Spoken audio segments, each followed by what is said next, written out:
نیتوں میں سستی اتنی آ گئی ہے کہ نوجوان بس فرض پڑھتے ہیں یا مشکل سے سنت نماز پڑھی اور پھر مسجد سے چلے جاتے ہیں۔ وقت بھی ہوتا ہے، کوئی ڈنڈا لے کے سر پہ نہیں کھڑا ہوتا کہ بھئی نکلو یہاں سے، وقت بھی ہوتا ہے، مگر طبیعت کے اندر نفل پڑھنے کا شوق نہیں ہوتا۔ یہ افسوس کی بات ہے۔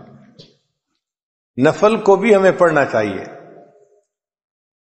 چنانچہ حدیث پاک میں نفل نمازوں کو پڑھنے کے بڑے فضائل وارد ہوئے ہیں۔ حدیث مبارکہ میں ہے کہ جو بندہ فجر کے بعد اپنی جگہ پر بیٹھا رہے، فجر کی نماز کے بعد، اور ذکر اذکار کرتا رہے حتیٰ کہ سورج طلوع ہو جائے، پھر اس کے بعد وہ اگر 2 رکعت اشراق کی نماز پڑھے گا تو اس کو ایک حج اور ایک عمرے کا ثواب عطا ہوگا۔ اور صحابی کہتے ہیں کہ نبی علیہ السلام نے جب یہ فرمایا تو 3 دفعہ کہا کہ مکمل مکمل مکمل، یعنی حج اور عمرے کا ثواب تھوڑا نہیں ملے گا، مکمل حج مکمل عمرے کا ثواب ملے گا۔ حیران ہوتے ہیں، حج کرنا تو ایک مشقت والا کام ہے اور بڑا ٹائم لگتا ہے اور پیسے لگتے ہیں، وقت لگتا ہے، اور یہاں 2 رکعت پہ حج کا ثواب مل گیا، عمرے کا ثواب مل گیا۔ تو علماء نے بات سمجھائی کہ دیکھو، ایک ہوتا ہے ضابطہ اور ایک ہوتا ہے رابطہ۔ ضابطہ تو ہوتا ہے کہ ایک روٹین بنی ہوئی ہے، اس کے مطابق کچھ کام کرنے پر اس بندے کو کوئی چیز دے دی جائے، اور رابطہ اس کے تعلق کے اوپر ہوتا ہے۔ اب اس کی مثال یوں سمجھیں کہ آپ کے ہاں ایک مزدور کام کرتا تھا اور آپ اس کو روزانہ کے 500 روپے دیتے تھے مزدوری کے۔ ایک دن وہ غمزدہ سا بیٹھا ہوا ہے تو آپ اس سے پوچھتے ہیں کہ بھئی کیا ہوا؟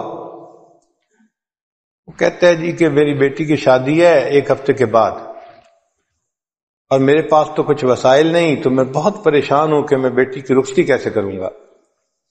اس کی بات سن کے آپ کے دل میں اس کے ساتھ ہمدردی پیدا ہوتی ہے۔ اب آپ اس کو 10,000 روپے دیتے ہیں، بھئی اپنی بیٹی کی شادی کے لیے میری طرف سے 10,000 روپے لے۔ اب دیکھیں، ضابطہ یہ تھا کہ اس نے پورا دن مزدوری کرنی تھی اور 500 روپے کمانے تھے، اور جب مالک سے اس کا رابطہ ہوا تو 2 منٹ کی گفتگو کے بعد اس کو 10,000 روپیہ مل گیا۔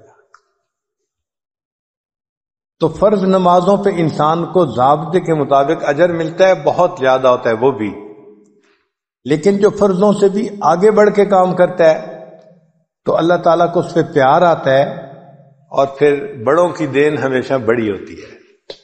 اللہ تعالیٰ اس بندے کو اپنے خزانوں سے دیتے ہیں اور بڑا انعام عطا فرماتے ہیں۔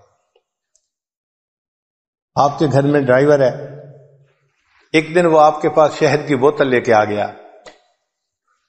وہ جی ہمارے گاؤں میں درخت کے اوپر شہد کا چھتا لگا ہوا تھا، کل ہم نے اتارا، چونکہ چھوٹی مکھی کا شہد تھا اور خالص تھا تو میں نے سوچا میں آپ کے لیے لے کے آتا ہوں۔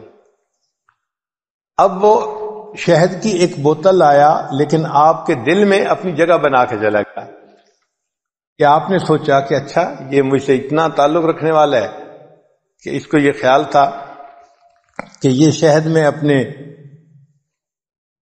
مالک کو دوں گا تاکہ وہ ناشتے میں استعمال کرے۔ وہ شہد لانا اس کے لیے ضروری نہیں تھا، محبت کا اظہار تھا، لیکن اس محبت کے اظہار کی وجہ سے آپ کا تعلق اس کے جڑ گیا، اس نے آپ کے دل میں جگہ بنا لی۔ اسی طرح نوافل آپشنل ہوتے ہیں، لیکن جب انسان نوافل ادا کرتا ہے تو اللہ تعالیٰ کے ہاں اس بندے کی جگہ بن جاتی ہے، اللہ تعالیٰ اس بندے سے محبت فرماتے ہیں۔